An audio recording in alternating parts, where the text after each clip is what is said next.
Yuke finally quit his A-rank party after being underpaid and constantly disrespected. At the Adventurers Guild, he unexpectedly reunited with Marina, one of his former students, who invited him into her new D-rank party Clover alongside Silk and Rain.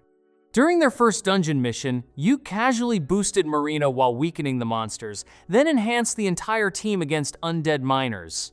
He even restored Rain's mana, leaving the girls stunned by his support magic. When they encountered a powerful rock lizard, Yuke slowed it down so Marina could finish it instantly. Needing more ore, they headed toward the dangerous top floor, where Yuke entered alone to face the infamous steel crab.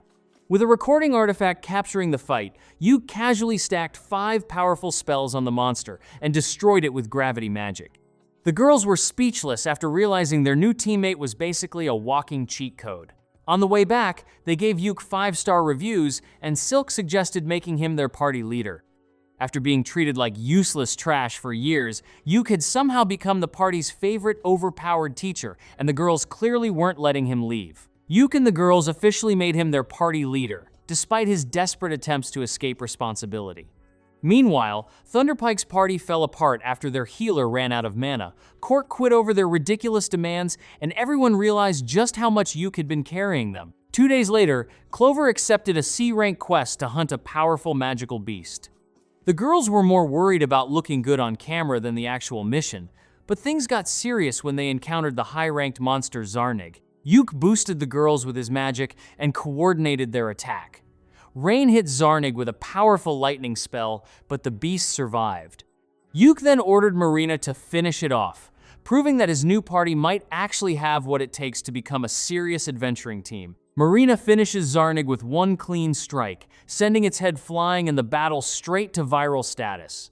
While the kingdom celebrates, the girls scold Yuke for nearly sacrificing himself, proving they care about their new leader more than they want to admit. At the guild, Master Benwood reveals that Zarnig may have been caused by a monster overflow. Impressed by Clover's performance, he promotes the girls to C rank and Yuke to A rank. Their reward is enough to buy their own house, so the party celebrates like they just won the lottery. Rain then asks about Yuke's dream. He reveals that he wants to reach the deepest floor of achromatic darkness and see its abyss gate, which supposedly leads to the underworld. The girls immediately promise to become A-rank adventurers, so they can experience it with him. Yuke happily agrees to help them get there. Meanwhile, Simon's party is falling apart without Yuke. Desperate, Simon begs him to return, even offering to help with his dream. Yuke flat out rejects him, reminding Simon that all he ever did was disrespect him. Later, Clover gets sponsored by a workshop to model new adventurer outfits. The girls arrive looking ridiculously good, leaving Yuke stunned and accidentally turning into their proud fashion dad. Rain, however, isn't buying his compliments and suspects, he's just being polite. Finally, the party enters another dungeon, where Yuke explains their goal: reach the deepest floor and complete the quest. Rain gets annoyed because Yuke compliments everyone except her outfit, so he quickly praises her ribbon. She immediately hugs him, leaving Yuke looking like his brain just crashed. Deep inside the dungeon, Clover encounters a dangerous shadow stalker. After a brutal fight where Yuke nearly gets taken out, the girls work together to protect him. Furious that the monster hurt his party, Yuke unleashes everything he has, allowing Marina, Silk, and Rain to finish it.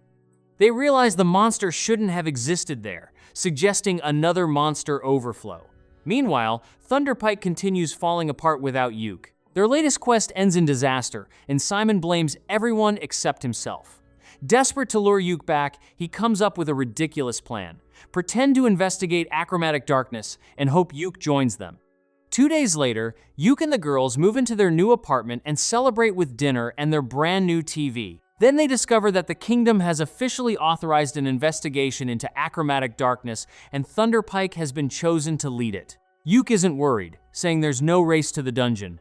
Just then, a messenger bird arrives from the guild with what is clearly going to be another problem. The next morning, Yuke learns Thunderpike wants him to join their achromatic darkness expedition. He immediately refuses, reminding Simon that he would rather count sand than return to being their glorified errand boy. 2 weeks later, Benwood reveals the monster overflow is spreading and asks Clover to join the investigation. The king also officially orders Yuke to investigate. Although Yuke doubts the girls are ready, they convince him to take the mission. The guild then introduces Nana, a retired C-rank catgirl thief, as Clover's newest member.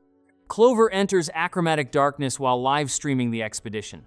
Nana scouts ahead, they defeat a bizarre monster, and discover a treasure chest packed with jewels. Yuke also finds a mysterious box and a ring, which he casually places on Rain's finger because it fits perfectly, leaving her blushing like she just got proposed to. When they return, Thunderpike confronts them and demands their investigation data. Yuke refuses, making it clear that Clover is working directly for the king. Simon insults Silk because she's a dark elf, and Yuke finally snaps, warning them to shut up before they become kebabs. Unfortunately for Simon, the entire argument was live-streamed. 2 days later, Benwood learns several organizations saw the footage. Simon tries defending himself, claiming Yuke's C-rank party had no right to disrespect them.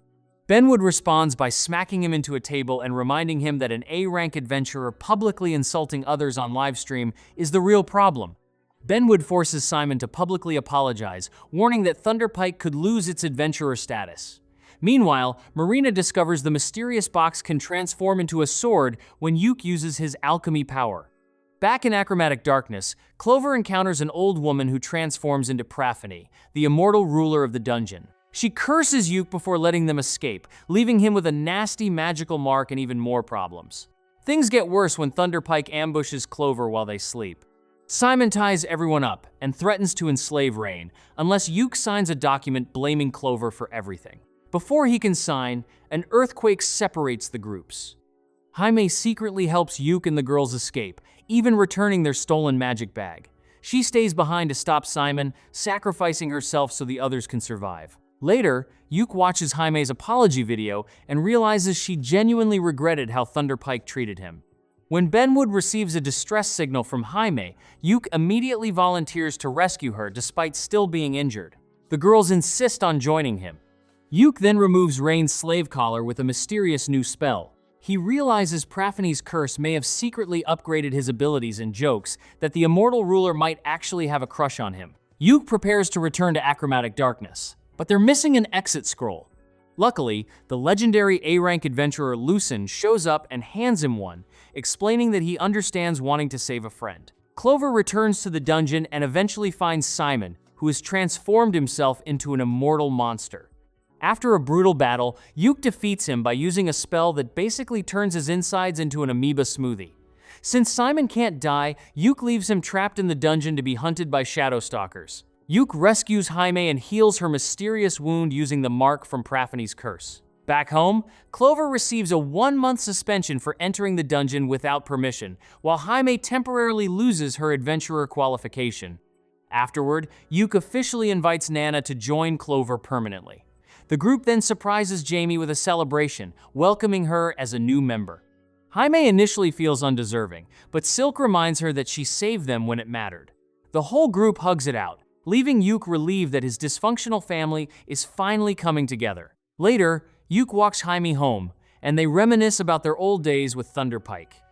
Yuke feels guilty about what happened to the party, but Jaime assures him that their downfall was inevitable because of how badly they treated him. They joke around until Jaime accuses him of trying to get in her skirt, leaving both of them laughing.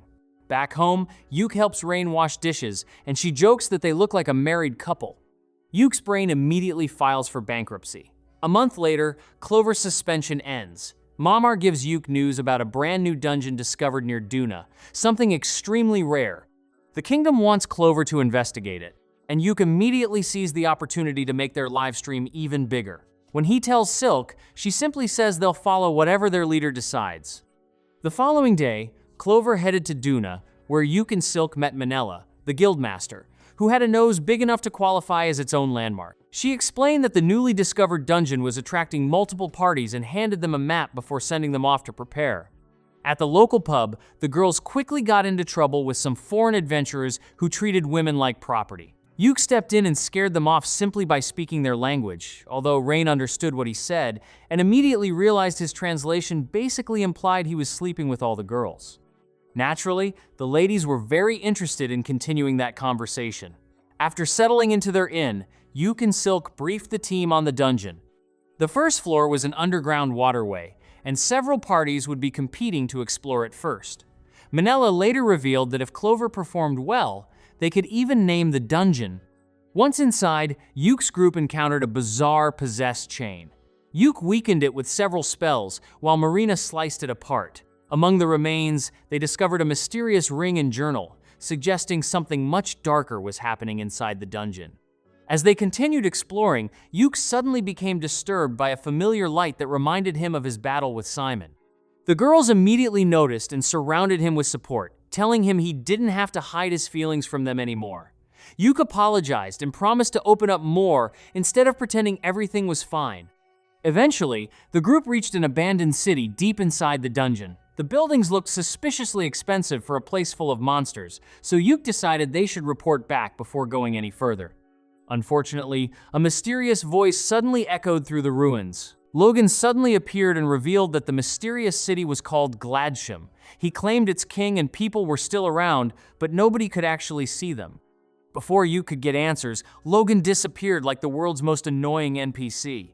The next day, Yuke learned Logan hadn't appeared on the live stream at all. Then Rain received a letter ordering her to marry Salataria's second prince for a political alliance. Her grandfather had previously treated her like trash, so the girls were furious. Yuke suggested ignoring the letter, but then came up with another solution. He asked Rain to marry him temporarily so Salataria couldn't claim her. Rain happily accepted, leaving Yuke with a wife before he even realized what he had done. Back in Gladsham, Clover encountered strange, one-eyed monsters attached to the walls. They nearly killed Nana, but Yuke rescued her before the team destroyed them. Marina was disturbed because she felt like the monsters had once been human. The mysterious rings they kept finding only made things worse. When Logan appeared again, Yuke asked if the monsters were humans, but Logan refused to answer and vanished once more. Eventually, the guild confirmed that the rings had a high probability of belonging to humans, so Benwood suspended the investigation. Then the rescued woman suddenly began glowing with divine power. She introduced herself as Rune, the Golden Priestess, and warned Yuke that another world was colliding with theirs. If they failed to stop it, both worlds could be destroyed. She told Yuke to find Logan for answers before collapsing into his arms. A week later, the Royal Academy confirmed the threat was real and offered Yuke the hero's blessing if he agreed to save the world. Yuke was hesitant about becoming the hero, but Benabor promised him full support. After talking to Rain, she encouraged him to accept and promised to stay by his side no matter what. Soon, Yuke and several other heroes were briefed on destroying Gladsham before it destroyed their world. One hero, Zachard, mocked Clover for being low-ranked, but Lucen quickly shut him down. Apparently, surviving achromatic darkness wasn't exactly beginner mode. At Gladsham, Logan greeted Rune, but she hid behind Marina because she couldn't remember him. Yuke demanded answers, but Logan simply led them into the royal archives. Inside, they discovered strange books, a mysterious key, and a book spirit that became oddly attached to Silk. The spirit eventually transported Yuke to another dimension, where the city's former king explained the truth. Gladsham had once been a city ruled by gods. When disaster threatened to destroy it, the king created magic that could transport his people to another world. Unfortunately, the spell failed, turning the citizens into monsters and causing Gladsham to appear in Yuke's world as a dungeon. The mysterious rings they had collected were actually connected to those people, while the strange gold had been used to power the king's wish. With the truth finally uncovered, Yuke concluded that Gladsham had to be destroyed before the worlds collided. Benabor gave him permission to proceed, but just when things seemed manageable, Rain's uncle Bran showed up and tried to forcibly take her away so she could marry Salataria's second prince. Yuke immediately stopped his guards with magic. Bran insisted Rain belonged to their family. Yuke wasn't having it. He reminded Bran that the same family had spent years calling Rain illegitimate, so suddenly claiming her now was a little suspicious. And Yuke wasn't about to let anyone collect his future wife like a political package. Bran tried convincing Rain to marry the prince, but Rain responded by magically turning his remaining hair into an airport runway. Terrified of losing what little hair he had left, Bran wisely evacuated. Unfortunately, Bran then went to Prince Mastema, who offered him 5 times the payment if he delivered Rain and the other girls. Bran's morals lasted about 3 seconds before the money changed his mind. Meanwhile, Yuke explained that destroying Gladsham required destroying the mysterious gold deep inside the city. Just as they prepared, Manella warned them that Zachard's party had forcibly taken Rune into the dungeon. Clover entered Gladsham with the other heroes providing backup. Logan soon appeared and revealed that he was the king's son and that Rune was related to the king as well. More importantly, Rune was apparently the key to breaking Gladshim's curse. Inside the royal chamber, they discovered Zachard had already handed Rune over to the undead king. Zachard proudly claimed he had conquered the dungeon, completely ignoring the fact that he had basically delivered the apocalypse a gift basket. The king empowered Zachard's party with magical rings, transforming them into monsters. Clover fought back, and Marina quickly destroyed Zachard's weapon before he transformed into an even uglier monster. Yuke finally confirmed his theory. The rings were turning humans into monsters. As the other heroes joined the battle, Clover rushed to rescue Rune. The undead king blocked them, forcing Yuke to unleash everything he had. His attacks weakened the king, while Marina, Silk, Nana, and Rain worked together to overwhelm him. The king resisted nearly everything until Nana created an opening, allowing Marina to strike him. Rain then unleashed her finishing spell.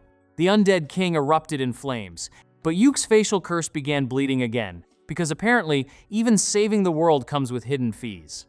The king's flames nearly cooked everyone, but Yuke quickly protected the group with a water spell. After the king turned to ash, Rune warned that his remains were still reviving, so Yuke used Faney's power to destroy the cursed ring completely. Rune then offered to help Yuke destroy the ancient gold because, as the Golden Priestess, she could touch it safely. The girls worried about Yuke going with her, leading to a wholesome group hug before Yuke and Rune headed deeper into the castle. There, Logan explained that the gold was ancient and had existed long before the king. Yuke suddenly realized something terrifying. Simon had become immortal, meaning he could have survived long enough to become the gold itself. Yuke destroyed the gold with his final spell, causing Gladshim to return to normal. Logan then said goodbye and finally passed on to the afterlife. Yuke returned with Rune, only to discover he'd been gone for 2 weeks instead of a few hours. The girls were relieved to see him, but Rain was missing. She had apparently gone to Mastoma's mansion to find him. Yuke rushed after her and discovered Rain dressed like an Egyptian queen. Mastoma revealed that Rain had made a bet. If Yuke died, she would marry the prince. Thankfully, Yuke was alive, meaning Rain was free. Bran then arrived demanding his payment, only for Mastoma to realize he'd been tricked. He ordered Bran taken away and apologized to Yuke for everything. Then Mastoma made Yuke another offer: help him conquer a dangerous dungeon and prove himself worthy of becoming Salataria's next king. Rain thought he seemed trustworthy enough. Yuke agreed to give him a chance. The following week, Yuke and Silk submit their Gladsham report to Bedabor, who praises Clover for their incredible work and reveals that the king has officially recognized them. Yuke then explains his deal with Mastoma, and Bedabor promises to support the mission. Yuke also asks to make Rune a permanent member, and Bedabor approves it before calling him a hero, something Yuke is still struggling to accept. On the way home, Silk reminds Yuke that he still owes Nana their promised day together. The next day, Nana happily drags Yuke around town for drinks and shopping, basically turning their date into a full-day wallet assassination. When Clover finally returns home, the kingdom welcomes them like celebrities. Yuke stops by the guild to report to Benwood, only for Jamie to rush in and welcome him back. Benwood exposes how much she missed him, leaving Jaime red-faced and Yuke amused. A week later, Benwood arrives at Yuke's apartment with a mysterious guest who turns out to be King Vincent himself. Vincent explains that he supports their plan to help Mastoma and officially grants Yuke permission to proceed. He also rewards him with the title of Dungeon Count, making Yuke once again wonder why his supposedly quiet life keeps getting more ridiculous. Vincent then gives him the king's order to assist Mastoma and Salataria. Yuke signs, officially locking Clover into their next adventure. 2 days later, the group prepares to board an airship to Salataria. Silk, terrified of heights, clings to Yuke like the floor personally betrayed her. Benwood gives Yuke the insignias he requested, and he secretly gives matching ones to the girls. Once they're airborne, Yuke finally explains that the insignias technically mark the girls as being under his protection because of his new title. Since Salataria is heavily male-dominated, he wants to keep them safe. The girls don't mind, in fact. They jokingly ask what they should call him now that they're basically his wives. Yuke's brain immediately crashes, and he insists they just keep calling him Yuke. After landing near Salataria, bandits ambush them, proving someone leaked their arrival. With Benwood's approval, Clover quickly sends the wannabe boxers packing. Mastoma soon arrives, apologizes for the delay, and welcomes them to Salataria. He suspects the bandits were sent by his older brother, another contender for the throne. The group then reaches Mastoma's territory, where Rune admires the beautiful city and Mastoma proudly shows them the mansion they'll be staying in. And judging by how fancy this place is, Yuke's peaceful adventurer life officially died several arcs ago. 2 weeks later, Mastoma reveals that the dungeon may be somewhere in Death Valley, so Yuke and Clover head there to investigate. Silk senses a strange spirit in the area, putting everyone on high alert. That night, Na scouts the area and returns with bad news. An entire army of monsters is coming. Yuke powers everyone up, and Clover spends the night running for their lives while casually turning monsters into roadkill. The next morning, Mastoma asks what they should do. Ben would suggest bringing in more adventurers, but since Salitaria barely has any, Mastoma offers to pay for adventurers from Yuke's kingdom. Unfortunately, paperwork means they'll take a month to arrive. Yuke decides they can't sit around waiting, so Clover returns to Death Valley. Rune explains that the area feels like it's slowly returning to its original form, making Yuke suspect the Golden Gladsham is somehow connected. While investigating, Na discovers something terrifying. A giant black wall has appeared over the Royal Museum. Yuke immediately recognizes the feeling but decides to retreat and report it.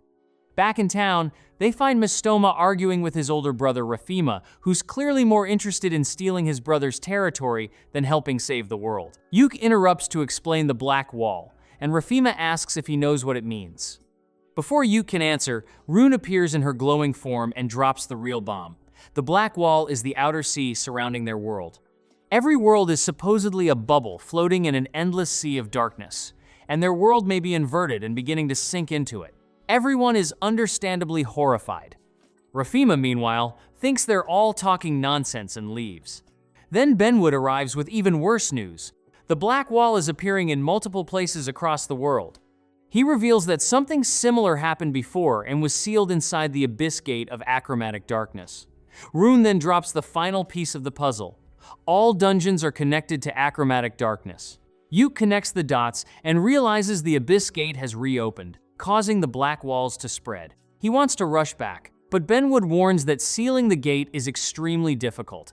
With the airship taking 2 weeks, Yuke decides to find another way. His solution? Walk straight through the black wall, because apparently Yuke has completely forgotten what self-preservation is. Mastoma gives him permission and a seeker's compass to locate achromatic darkness. Rain overhears the plan and gets furious that Yuke is going alone. After some apologizing, a hug, and a kiss, she forgives him but unknowingly receives Praphany's curse in the process. Back at Clover, the girls refuse to let Yuke go alone. They insist on joining him, determined to protect their favorite reckless adventurer. Then Rafima enters the black wall and transforms into a monster, proving just how dangerous the mission is. Yuke starts reconsidering bringing the girls until his uncle Saga suddenly appears. Saga explains that Praphany's curse isn't really a curse anymore. It marks Yuke across different worlds and can protect him from danger. Since Rain inherited it through their kiss, Yuke realizes the other girls can receive it too. Naturally, they all volunteer. With everyone protected, Clover heads toward the black wall. Mastoma gives Rain the compass, and the group enters together. Inside, they discover an unfamiliar landscape with shadow stalkers guarding the Royal Museum. Yuke distracts them with an illusion while the girls sneak inside. Eventually, the compass confirms that the Abyss Gate is directly beneath the Adventurers Guild. They rush inside, where Mamar welcomes them. But Yuke immediately gets suspicious. He can't tell whether this is the real Mamar or another illusion until she shows him the fake Mamar she already defeated. And at this point, Yuke is basically realizing that this dungeon has more fake people than his dating life has actual peace. Yuke confirms Mamar is working with Saga and Benwood, so she leads them to the others, who are busy fighting shadow stalkers. Moria soon joins them, revealing that Saga also called him in as a former hero.